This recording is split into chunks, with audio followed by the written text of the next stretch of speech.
Oke, shalom Bapak Ibu yang dikasihi Tuhan, selamat malam. Kita bertemu lagi di acara kelas pendalaman Alkitab. Malam ini kita masih membahas tentang Lucifer untuk sesi yang ketiga. Dan malam hari ini kita akan membahas ada 4 bab yang akan kita pelajari. Semoga kita bisa menuntaskannya dengan baik. Baik, sebelum kita memulai, kita tundukkan kepala, kita satu dalam doa. Bapa di surga, kami bersyukur pertemuan kami malam hari ini boleh terlaksana, Tuhan. Kiranya Tuhan tolong kami, berikan kami hikmat akal budi untuk kami bisa belajar dengan baik, mengerti tentang kebenaran-Mu, Tuhan. Apa yang kami pelajari malam hari ini, biar itu tertanam dalam hati kami dan boleh mengubah hidup kami, Tuhan. Urapi kami semua, Tuhan, setiap kami yang hadir, yang menyediakan waktu dan hati kami untuk belajar kebenaran-Mu. Terpuji nama-Mu, Tuhan. Di dalam nama Tuhan Yesus Kristus kami sudah berdoa. Amin. Oke, saya share screen dulu ya. Oke, malam hari ini kita akan membahas ada 4 pokok bahasan. Yang pertama, iblis tersingkir dari surga. Yang kedua, tentang hukum kehidupan. Kemudian yang ketiga, mandat di Eden. Dan yang keempat, Tuhan Yesus sebagai pembanding. Kita akan membahas topik yang pertama, yaitu tentang iblis tersingkir dari surga.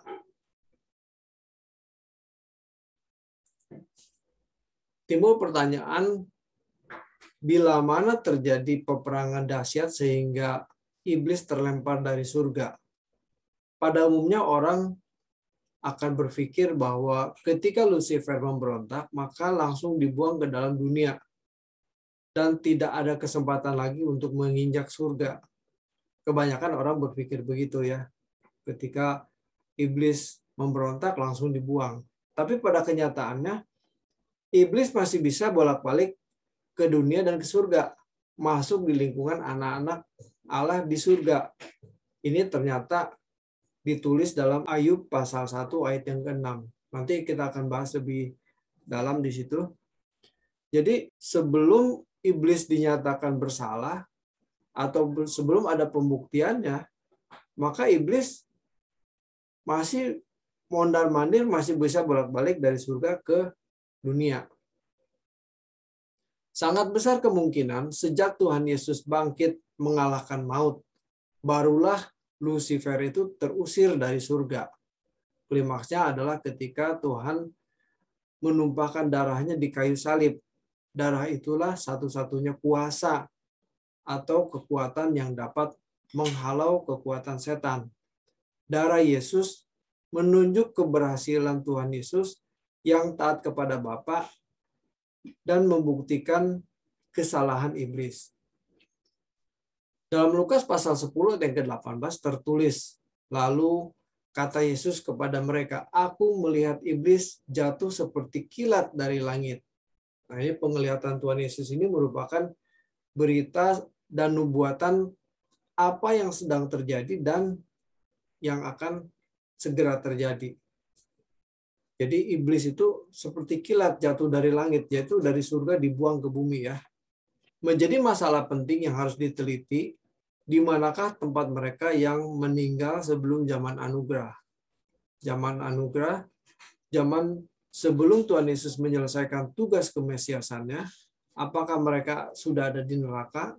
Ternyata semua orang yang mati sebelum zaman anugerah ada dalam tawanan oleh Lucifer, kecuali Henokh, Musa, dan Elia.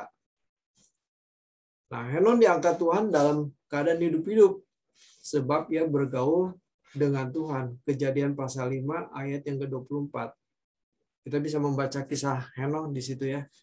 Elia diangkat Tuhan hidup-hidup juga di 2 Raja-Raja pasal 2 ayat 1 sampai 11. Alkitab menyatakan bahwa kubur Musa juga tidak ditemukan. Ulangan pasal 34 ayat yang ke-6. Jiwa Musa tidak masuk ke dalam Seol atau Hades. Rupanya iblis juga hendak memenjara Musa seperti semua orang mati lainnya, tetapi Tuhan menentukan bahwa Musa tidak turun ke dalam Sheol atau Hades. Musa diangkat Tuhan sama halnya dengan Henoh dan Elia. Dalam Perjanjian Lama, kalimat yang digunakan menunjuk orang yang meninggal adalah perhentian bersama-sama nenek moyangnya. Contohnya di 1 Raja-Raja pasal 1 ayat yang ke-21 atau 1 Raja-Raja 2 ayat yang ke-10. Kemudian Daud mendapat perhentian bersama-sama nenek moyangnya dan ia dikuburkan di kota Daud dan lain sebagainya. Dari ayat-ayat ini tidak jelas apakah mereka itu di surga atau di neraka. Jadi cuma disebutkan aja bahwa mereka mendapat perhatian bersama nenek moyangnya. Setelah Yesus menunaikan tugas penyalibannya, ia turun ke dunia orang mati, melepaskan para tawanan. Nah, ini baru kelihatan jelas ya. Yaitu orang-orang yang mati sebelum zaman anugerah, sebelum Tuhan Yesus datang. Yang tertawan di dunia orang mati. Jadi kedatangan Tuhan Yesus untuk mengalahkan dominasi kuasa gelap, baik di dunia orang mati atau Hades maupun di dunia orang hidup, yaitu dunia hari ini. Supremasi kekuatan kuasa gelap yang dimotori iblis dihentikan. Tuhan Yesus dalam kekuatan kuasanya, setelah menumpahkan darahnya, ia dapat mendeklarasi kemerdekaan bagi semua umat Perjanjian Lama di Hades. Ini semua bisa terjadi karena ketaatan sampai mati Tuhan Yesus kepada Allah Bapa. Setelah ia mencapai kesempurnaan, ia menjadi pokok keselamatan bagi mereka yang taat kepadanya. Ibrani 5 ayat yang ke-9. Itu tentang iblis yang tersingkir dari surga. Sekarang tentang hukum kehidupan. Dalam kekristenan kalau diteliti dengan cermat, Alkitab bukan hanya menunjukkan adanya hukum dalam arti perintah atau peraturan atau syariat, tetapi juga berbicara mengenai kodrat atau natur atau ketetapan atau tatanan gitu ya. Sebagaimana manusia harus memahami secara mutlak hukum-hukum alam yang bertalian dengan hidup mereka setiap hari di dunia ini, maka manusia juga harus memahami hukum-hukum kehidupan yang bertalian dengan Allah guna kehidupan kekal.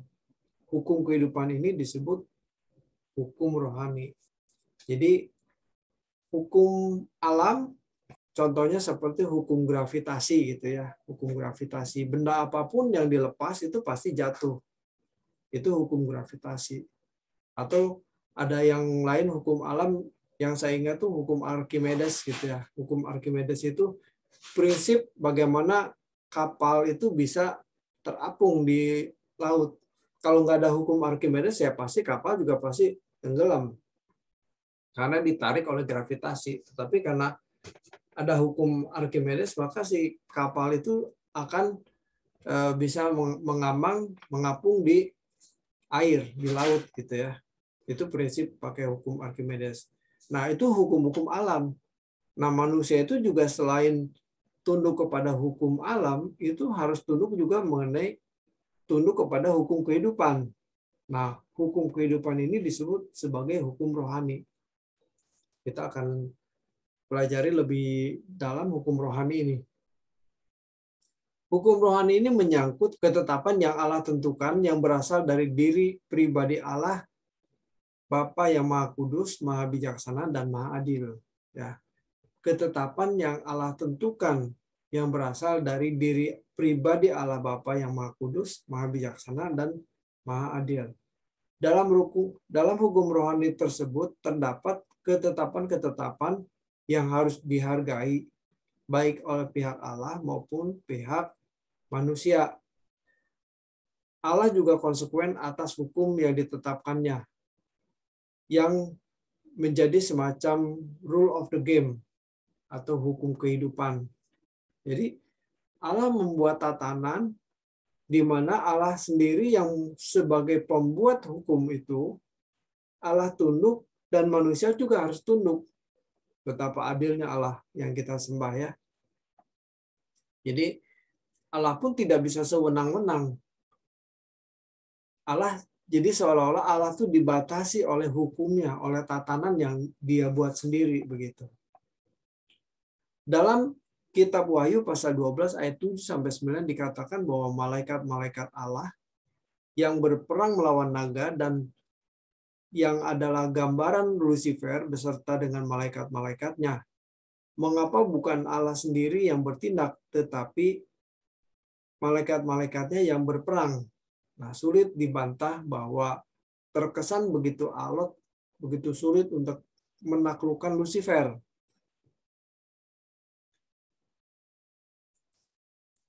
Nah, ternyata pada akhirnya bukan malaikat-malaikat Allah yang bisa mengalahkan iblis.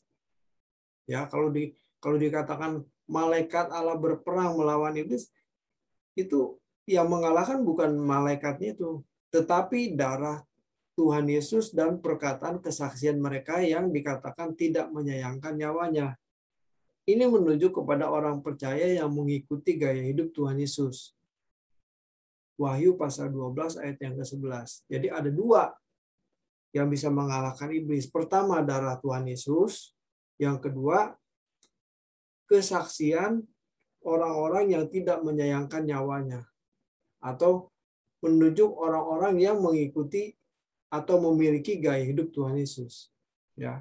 Pada prinsipnya jelas sekali bahwa Allah Bapa tidak segera membinasakan Lucifer yang memberontak kepadanya. Ya, karena Allah punya tatanan, Allah tidak segera menghukum Lucifer. Nah, jadi harus ada dua hal yang bisa mengalahkan iblis tadi. Pertama, darah Tuhan Yesus. Yang kedua, kesaksian dari orang-orang yang tidak menyayangkan nyawanya. Allah memang kasih dan penyayang, tetapi Ia juga Allah yang adil. Allah tidak mungkin menyangkali hakikat keadilannya. Keadilannya menuntut setiap tindakan mendapat ganjaran.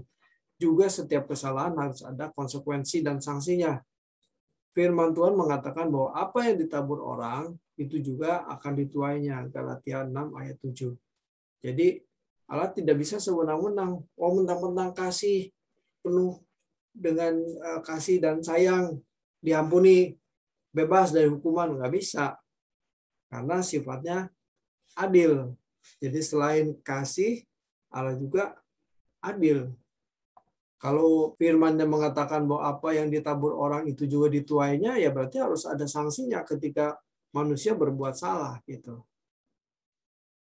Firman Tuhan mengatakan bahwa upah dosa ialah maut, tetapi kasih karunia Allah hidup yang kekal dalam Kristus Yesus. Roma pasal 6 ayat yang ke-23.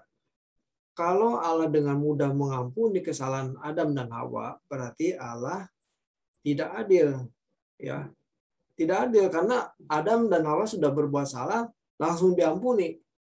Tidak adil. Tetapi kalau langsung dihukum, berarti Allah tidak sayang gitu, tidak mengasihi gitu ya. Nah, Allah yang tidak tertib, tidak adil, tidak tertib ya. Allah yang tidak memiliki sistem dan aturan. Nah, ternyata Allah adalah Allah yang memiliki integritas yang sempurna. Di dalam diri Allah terdapat hukum, sistem, dan aturan. Ia adalah Allah yang tertib. Karena integritas Allah tersebut, maka Allah tidak bertindak sembarangan tanpa aturan. Jadi walaupun Adam bersalah, tidak langsung dihukum. Iblis bersalah, tidak langsung dihukum. Ada tatanannya, ada aturannya yang harus dijalankan ya. Tuhan Yesus tampil menggantikan tempat manusia yang harus dihukum dengan memikul atau menanggung dosa manusia. Hal ini dilakukannya untuk memenuhi keadilan Allah. Jadi karena sifat manusia dan sifat Allah yang maha adil itu, maka harus ada yang menanggung dosa. Makanya manusia tidak bisa langsung diampuni. Harus ada yang menanggung, harus ada korbannya untuk menanggung dosa. Nah, Tuhan Yesus tampil untuk menggantikan tempat manusia. Sekaligus oleh ketaatannya, ia bisa menjadi corpus delicti. Ini corpus delicti adalah fakta yang menunjukkan bahwa suatu kejahatan atau kesalahan telah dilakukan. Hal ini membuktikan bahwa iblis terbukti bersalah dan pantas dihukum. Itu tatanan hukum kehidupan ya. Allah tidak akan pernah bertindak secara sembarangan tanpa aturan, tanpa hukum. Allah adalah Allah yang tertib. Di dalam diri Allah ada hukum, ada aturan, sistem, atau kebijakan-kebijakan dari kecerdasannya yang tiada batas. Dalam bertindak, ada hukum atau semacam rule of the game, aturan main, atau rule of the life, hukum kehidupan. Allah bertindak sesuai dengan hukum dan aturan tersebut. Nah, Lucifer ini memanfaatkan pengenalan akan hakikat Allah tersebut untuk memberontak kepadanya, kepada Allah Bapa.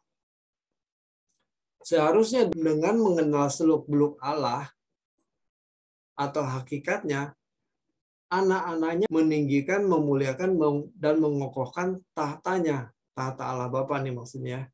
Tetapi Lucifer sebaliknya menemukan celah untuk bisa merebut tahtanya, serta mencari kemuliaan bagi dirinya sendiri. Ini si Lucifer ini menemukan celah ini, makanya dia manfaatkan celah itu, kemungkinan itu untuk memberontak. Sangatlah logis kalau dipahami bahwa tidak mungkin Lucifer berani melawan Allah tanpa ada alasan atau dasar yang kuat. Nah, ternyata Lucifer itu melihat celah, peluang untuk kemungkinan bisa memenangi perlawanan terhadap Allah.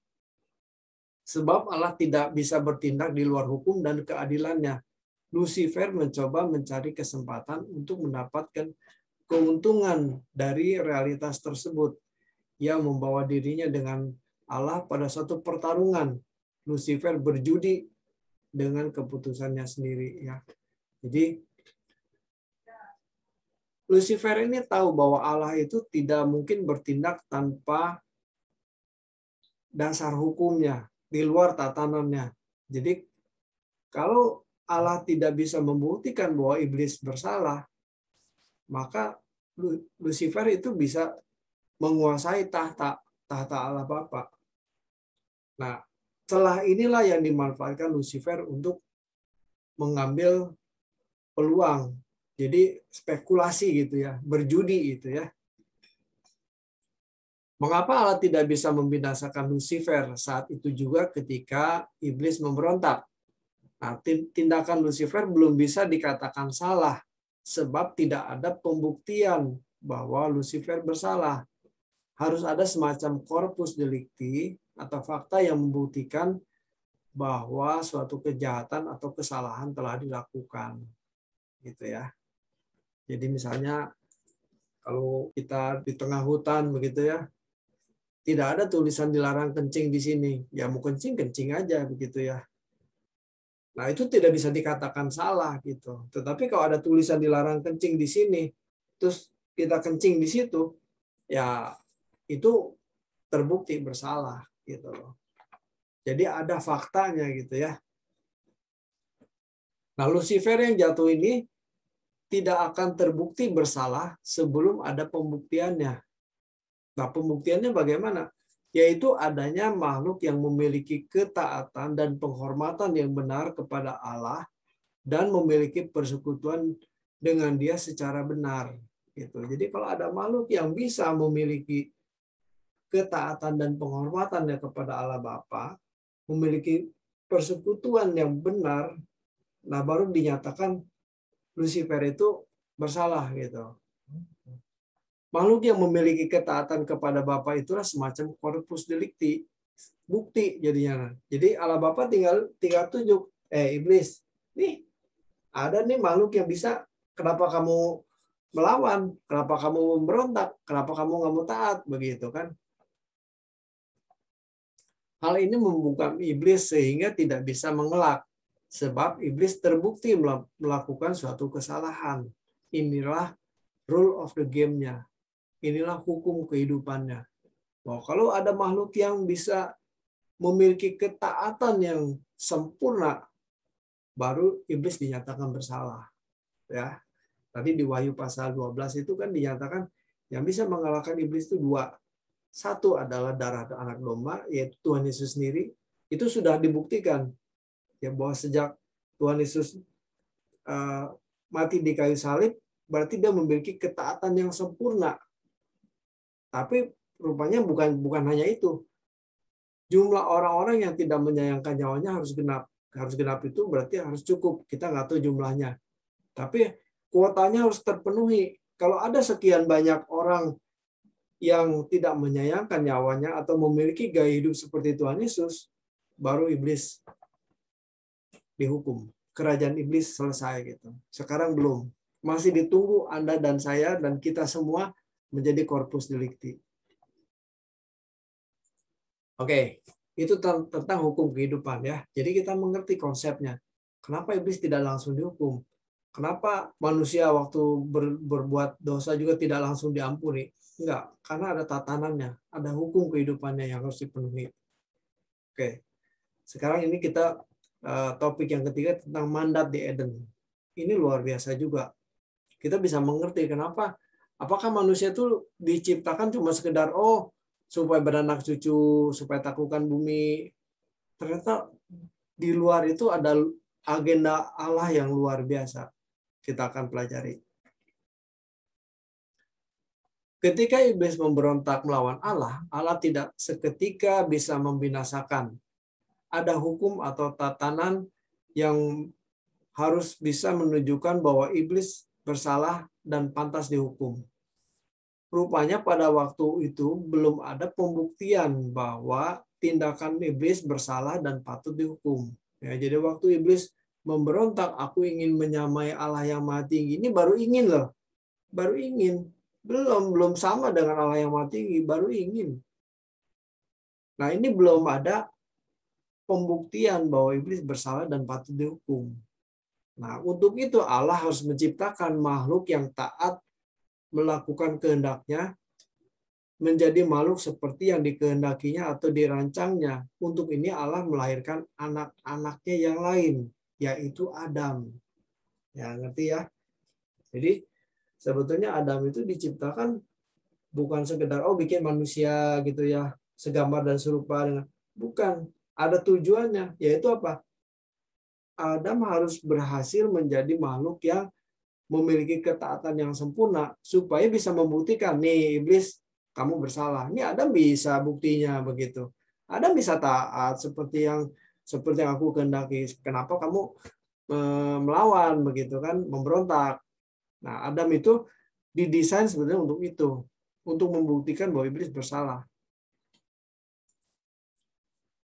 Manusia yang diciptakan ini diharapkan dapat menampilkan suatu kehidupan yang bersekutu dengan Bapa, taat menghormati, memuliakan Allah, serta mendidikan Allah Bapa, serta mengabdi dan melayaninya tanpa batas. Ya, ini diharapkan ya. Baiklah kita menjadikan manusia menurut gambar dan rupa kita begitu ya. Didesainnya seperti itu.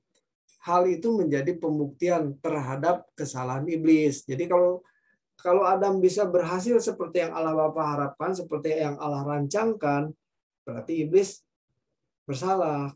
Buktinya Adam bisa menjadi manusia yang taat gitu ya. Sehingga ia bisa dihukum. Inilah rule of the game-nya.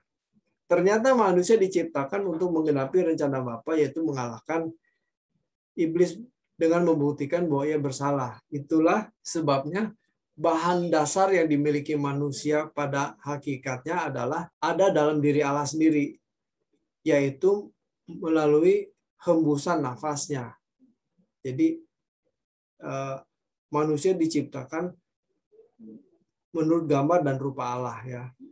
Nah, mandat untuk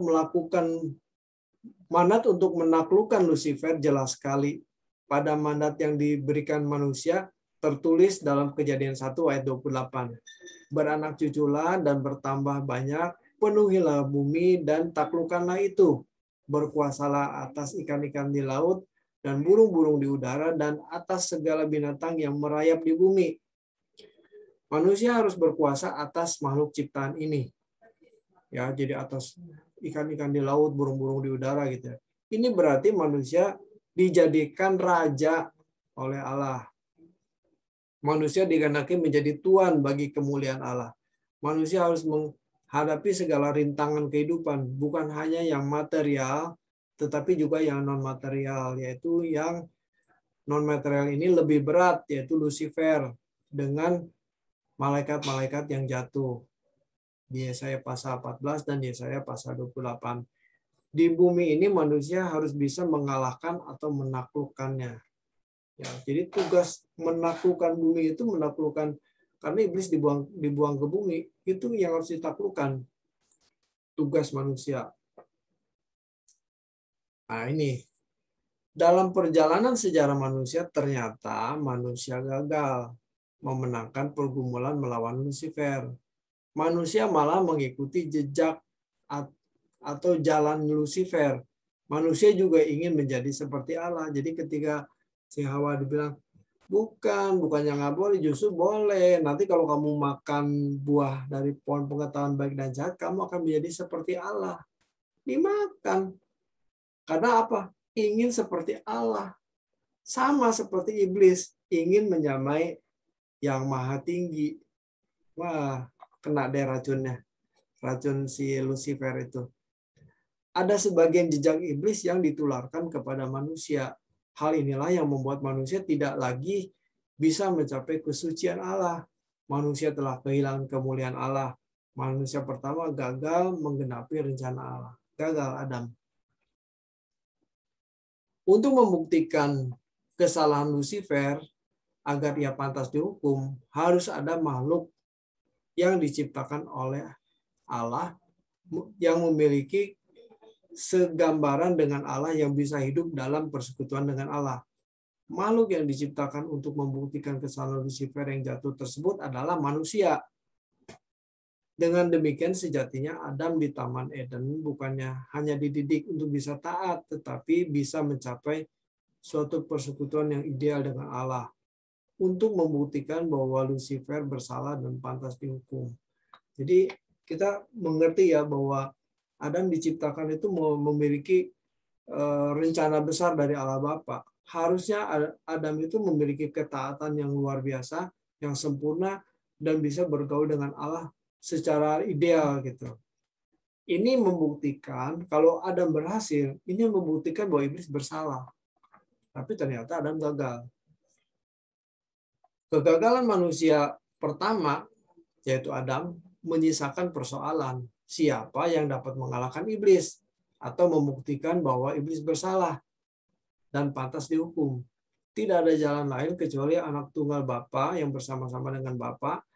Anak tunggal harus turun ke bumi menjadi manusia, di mana dalam segala hal disamakan dengan manusia. Ibrani 2 ayat yang ke-17. Tugas besar ini adalah membuktikan bahwa iblis bersalah dan patut dihukum. Ya, jadi jelas ya.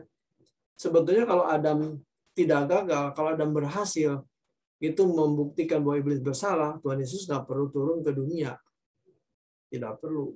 Tetapi karena Adam gagal, yang nggak ada cara lain. Tuhan Yesus harus turun. Putra Tunggal Bapa harus turun ke dunia. Menjelma menjadi manusia, disamakan dengan manusia. Dikosongkan semuanya. Dan menjadi manusia. Dengan cara bagaimana manusia bisa membuktikan bahwa iblis bersalah kepada Bapa dan patut dihukum? Dengan pembuktian dalam bentuk cara hidup Adam yang menaati Bapa dan menghormati Bapa sepantasnya. Itulah yang sama dengan memuliakan Bapa. Jadi Adam itu harusnya menjadi pokok keselamatan. Bukan Tuhan Yesus. Tapi karena Adam gagal, terpaksa Tuhan Yesus harus turun. Oke, itu mandat di Eden ya. Mandat. Jadi, tugas manusia itu sebetulnya itu. Mengalahkan iblis. Jadi bukan sekedar menjadi manusia ciptaan yang memiliki pikiran dan perasaan Allah. Bukan sekedar itu. Ada tugas yang jauh lebih mulia, yaitu mengalahkan iblis. Tugas yang lebih berat. Gitu. Oke, ini yang topik yang keempat, yang terakhir, Tuhan Yesus sebagai pembanding. Dalam kisah Ayub, Allah hendak menunjukkan bahwa ia mencari pembanding untuk menunjukkan keberadaan Lucifer. Satu hal yang harus diperhatikan adalah pertanyaan Allah kepada iblis ketika ia ada di tengah-tengah anak Allah. Ya, jadi tadi di awal kan dibahas bahwa ini iblis sudah memberontak, ingin menyamai Allah yang Maha Tinggi, tapi kok masih bisa mondar-mandir ya? Nah ini kelihatan jelas. Masih bisa bolak-balik ke surga gitu ya, ke tempat Allah Bapa gitu. Apakah ini ketika si iblis mondar-mandir di surga ditanya sama Allah Bapa, apakah engkau memperhatikan hambaku Ayub, sebab tiada seorang pun di bumi seperti dia, yang demikian saleh dan jujur, yang takut akan Allah serta menjauhi kejahatan. Ayub pasal 1 ayat 7 ya. Ternyata Tuhan membanggakan Ayub, sebab Tuhan menjadikan Ayub sebagai jagoan untuk bertarung melawan iblis. Jadi si ini Ayub ini dijadiin jagoan. Ini Ayub taat loh. Kenapa kamu tidak taat? Seolah-olah seperti itu ya. Kenapa kamu memberontak? Ayub aja bisa taat begitu ya. Nah, sejak pujian itu diberikan Tuhan kepada Ayub, maka terjadilah ujian hebat atas Ayub. Ya kita tahu sendirilah ceritanya ya. Sampai hartanya hilang, anak-anaknya juga mati begitu ya. Kemudian dia sendiri mengalami sakit yang luar biasa, kulitnya borok-borok begitu ya. Wah, ujiannya luar biasa. Nah, hal ini juga dialami oleh Tuhan Yesus. Setelah Allah Bapa membanggakan Tuhan Yesus dalam pernyataan, inilah anakku yang kukasihi, kepadanya lah aku berkenan, di Matius pasal 3 ayat 17, maka Tuhan Yesus dibawa oleh Roh ke padang gurun untuk dicobai.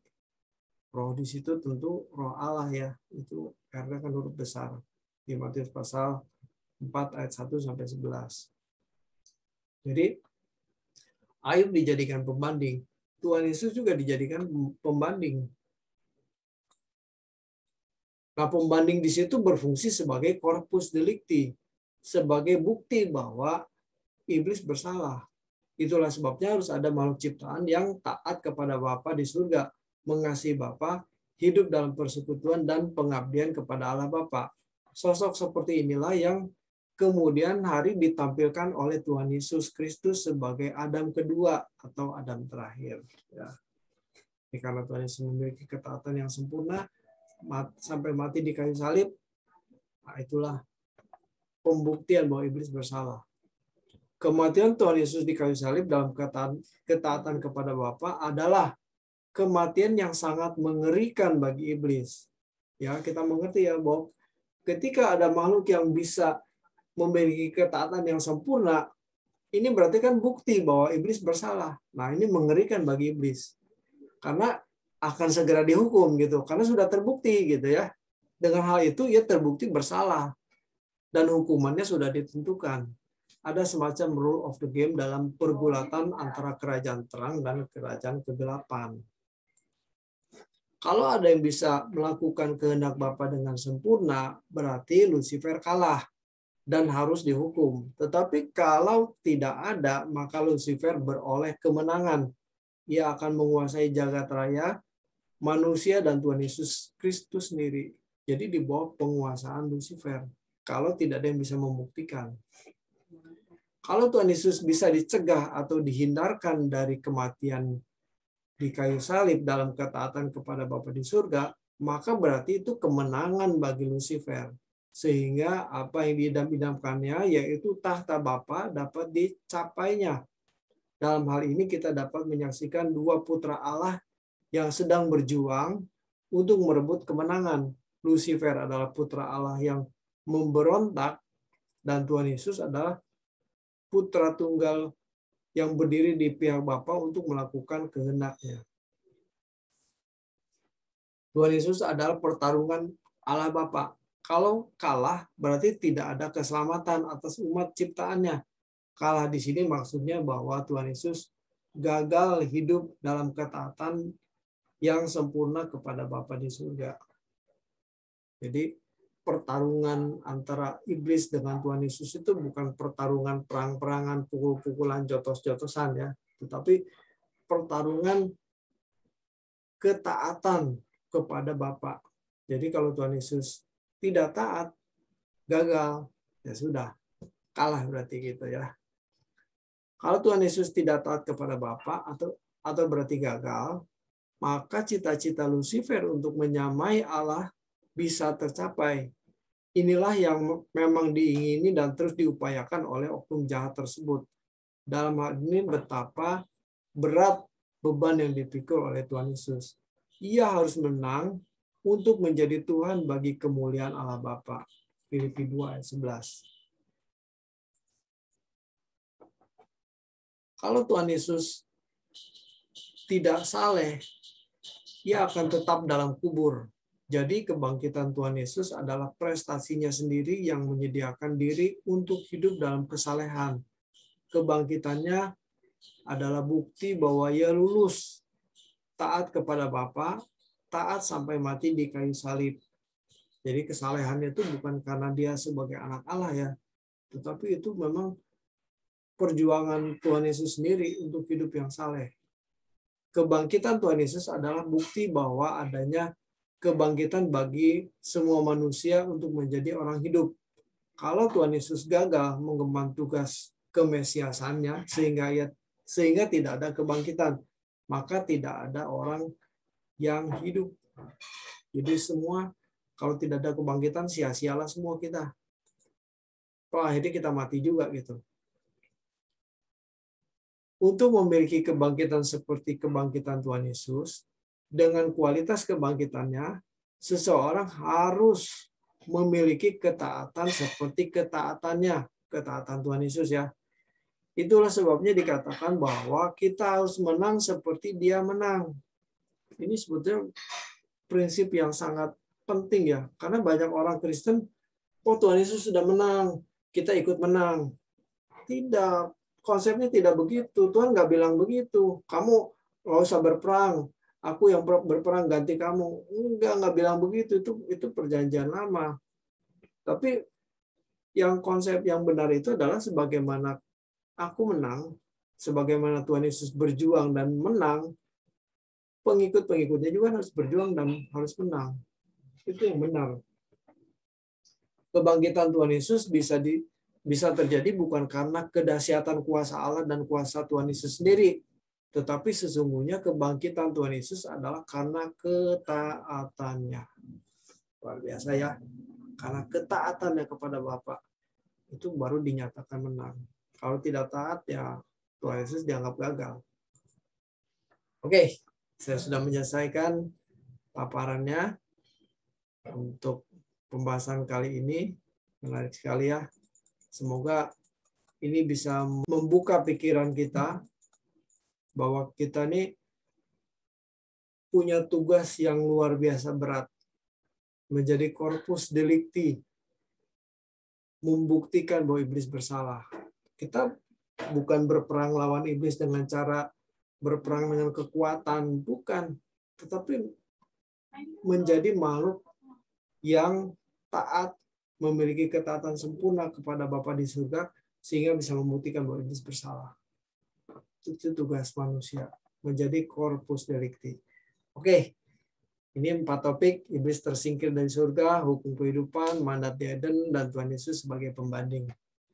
Silakan Bapak Ibu kalau ada yang kurang jelas atau saya terlalu cepat menjelaskannya, silakan ditanyakan atau mau di-sharingkan. Di-unmute dulu mic-nya, silakan. Baik Bapak Ibu, kalau sudah tidak ada lagi, kita akan akhiri pertemuan kita malam hari ini. Kita akan ketemu lagi minggu depan di sesi yang keempat, sesi terakhir akan dibawakan oleh Pak James. Masih ada 4 bab lagi yang kita akan akhiri. Kemudian jangan lupa hari Jumat ikuti pendalaman Alkitab bersama Pak Eras di Truth ID ya. Masih membahas tentang corpus delicti. Jadi masih jalan dengan apa yang kita bahas. Jadi untuk kita bisa saling melengkapi ya. Amin. Oke, mari kita akhiri pertemuan kita malam hari ini. Saya minta Ibu Remi untuk pimpin kita dalam doa. Silakan. Bapa di surga, kami bersyukur Tuhan di mana malam hari ini kami telah menyelesaikan pelajaran kami tentang Lucifer ya Bapak yang telah dibawakan oleh hamba-Mu Bapak Pendeta David Adam. Bila kiranya apa yang kami pelajari malam ini kami mau belajar memahaminya, untuk kami belajar mau melakukannya Tuhan. Sungguh Bapak, ini adalah suatu perjuangan bagi kami di mana kami harus menjadi corpus delicti untuk membuktikan bahwa Lucifer itu adalah salah ya Tuhan. Bapak, berikan kami ketaatan, karena hanya lewat ketaatan kamilah maka kami mampu untuk mengalahkan si Lucifer itu ya Tuhan. Untuk itu adalah kuasa Roh Kudus-Mu yang terus akan memimpin kami, menuntun kami, agar kami bisa memahami mana kehendak-Mu dan yang bukan kehendak-Mu ya Tuhan. Untuk itu Bapa, setiap kami yang hadir malam hari ini, kiranya Tuhan yang Kau memberkati kami, memberikan pencerahan terus kepada kami Tuhan, sehingga kami benar-benar bisa melakukan apa yang menjadi kehendak-Mu Tuhan. Kami akan bisa menjadi bilangan yang tidak menghilang, yang tidak merugikan nyawanya Tuhan. Untuk itu Bapa, kami tahu ini adalah perjuangan berat bagi kami, tapi jika Roh Kudus-Mu terus menuntun kami, bimbing kami percaya Tuhan kami akan mampu melakukannya. Terima kasih Bapa, kami bersyukur jika Engkau pilih kami untuk melakukan misi-Mu ini ya Tuhan. Terima kasih Bapa, berkati Pak David, dan Engkau terus berikan kesehatan, hikmat dari Engkau, supaya dia terus bisa membimbing kami dalam kebenaran-Mu. Terima kasih Bapa, berkati kami semua yang hadir malam hari ini. Terpujilah Engkau Tuhan, dalam nama Tuhan Yesus kami akan mengakhiri PA kami pada malam hari ini. Terima kasih Tuhan, haleluya, amin. Amin. Tuhan berkati. Selamat malam semua. Sampai jumpa.